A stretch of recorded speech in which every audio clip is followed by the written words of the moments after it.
Hi అండి, ఈరోజు మన వీడియోలో అసలు సిసలైన పల్నాడు స్టైల్ మునక్కాయ పప్పుచారు ఎలా చేసుకోవాలో చూద్దాము. ముందుగా ప్రెషర్ కుక్కర్ లోకి కందిపప్పు వేసుకొని అందులోకి టొమాటోలు, పసుపు, ఆయిల్ వేసుకొని మునిగేంత వాటర్ పోసుకొని నానబెట్టుకుని పక్కన పెట్టుకోవాలి. తర్వాత చింతపండులోంచి రసం తీసుకొని పక్కన పెట్టుకోవాలి.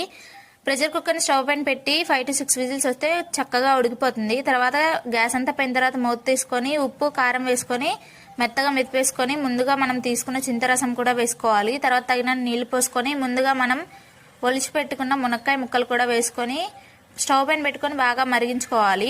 ఇక్కడ ఒక సీక్రెట్ ఏంటంటే బెల్లం ముక్క వేసుకుంటే మనకి చాలా టేస్టీగా ఉంటుంది పప్పుచారు. తర్వాత ఇంకో ప్యాన్ లోకి ఆయిల్ వేసుకొని పోపు దినుసులు అలాగే ఉల్లిపాయ, కరివేపాకు వేయించుకొని ఈ పోపు పప్పుచారులో కలిపేసుకోవడమే. అంతేనండి, చాలా బాగుంటుంది.